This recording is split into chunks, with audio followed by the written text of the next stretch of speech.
Selective laser sintering, powder bed fusion (PBF) process were among the first commercialized additive manufacturing process developed at the University of Texas at Austin, USA. Selective laser sintering (SLS) was the first commercialized PBF process. Selective laser sintering is an additive technology that uses a laser source, normally SCO2 layer of 10,016 Newton meter to trans- transform a polymeric based powder into solid part based on 3D CAD model. All PBF processes share a basic set of characteristics. These includes first one or more thermal source for inducing fusion between powder and particle, a method of controlling powder fusion to a prescribed region of each layer, and a mechanism of adding and smoothing powder layers. The part building process takes place inside an enclosed chamber filled with nitrogen gas to minimize oxidation and degradation of the powdered material. The powder in the build platform is maintained at an elevated temperature just below the melting point and or glass transition temperature of the powdered material.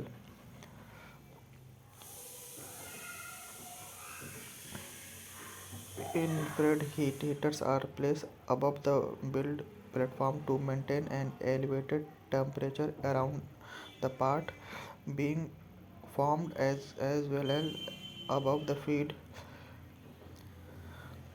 cartridges to preheat the powder prior to spreading over the build area. In some cases, the build platform is also heated using resistive heater around the build platform.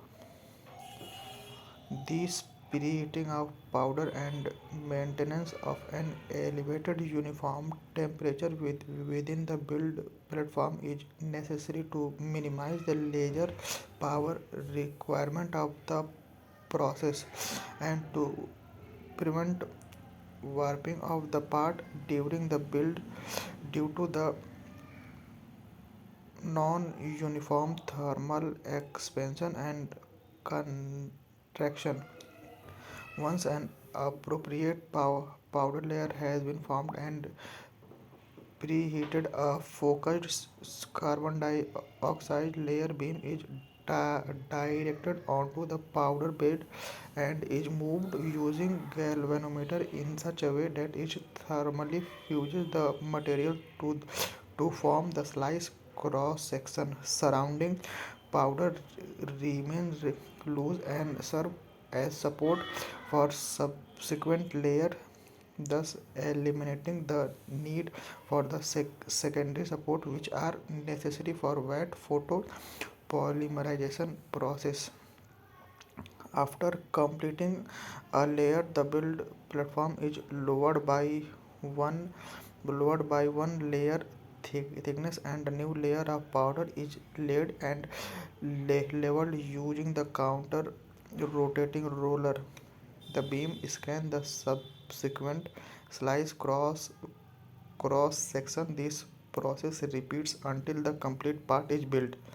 A cool down period is typically required to allow the part to uniformly come to a low enough temperature that they can be handled and exposed to ambient temperature and atmosphere. If the part and or powder bed are prematurely exposed to ambient temperature and atmosphere, the powder may degrade in the presence of oxygen and part may warp due to uneven thermal contraction. Finally, the part are removed from the powder bed.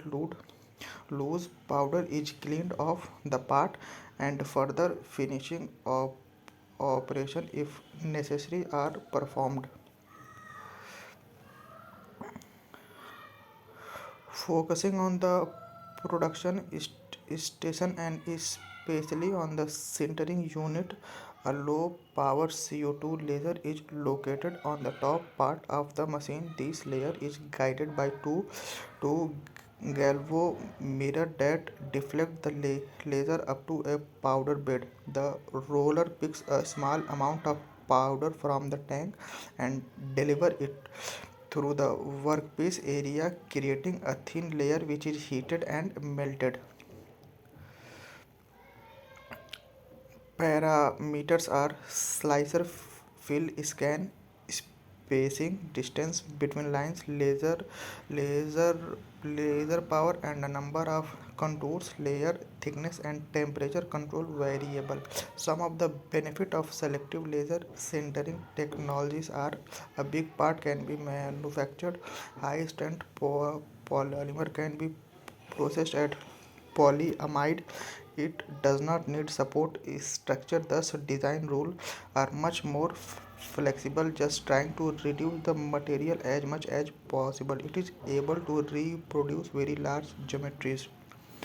Disadvantage of SLS: the necessary preheating of the system and the use of layer for melting require a high energy consumption, which is additional to the cost intensive purchase of a suitable machine. And a significant material consumption has a negative impact on the economy of the process. In addition, laser sintered component have a high surface roughness in contrast to component manufactured with other additive or conventional manufacturing process.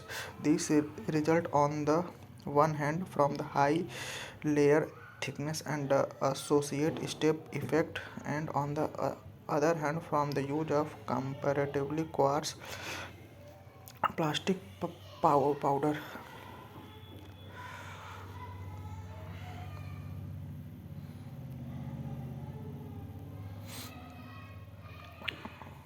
The advantage of SLS compared with alternative additive manufacturing process are particularly the good mechanical property of the part, which processing semi-crystalline plastic. This result in a special suitability for the production of functional component and end product. The process offers increased design freedom with maximum part complexity, fine structure, and integrated function, as well as the possibility of producing large volume component. At the same time, this enable a dense arrangement of component in the building envelope. Material that can be used in selective laser sintering: thermoplastic material are well suited for powder based bed processing because of their relatively low melting temperature, low thermal conductivity, and low tendency for balling. Polymer is general can be classified as either a thermoplastic or thermoset polymer. Thermoset polymer are typically not processed by using PBF into parts, since PBF typically operates by melting particle to fabricate part cross section, but thermoset degrade but do not melt as their temperature is increased. As a amorphous polymer melt over a fairly wide range of temperature. At a present time, the most common material used in PBF is polyamide, a thermoplastic polymer. Most polyamides have fairly high crystallinity and are classified as semi-crystalline materials. In contrast, amorphous polymer tends to soften and melt over a broad temperature range and not form well-defined solidified features. Polyamide 1,1 and polyamide 1,2 are commercially available, where the number of de- designates the number of carbon atoms that are provided by one of the monomers that is reacted to the produce polyamide.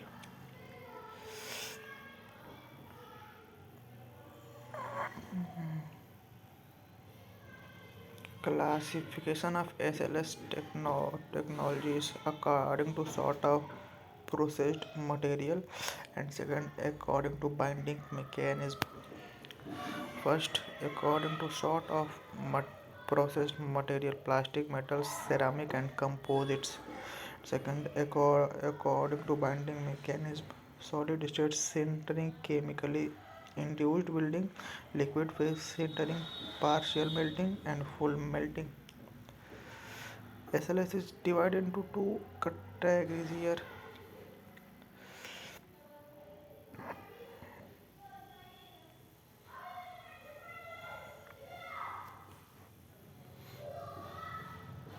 Solid state sintering SSS, which is a thermal process that occurs between the material's melting point and half of the value of T melt by 2. During the SSS process, the most important phenomena is diffusion. The main advantage of solid state sintering is that a wide variety of material can be processed this way.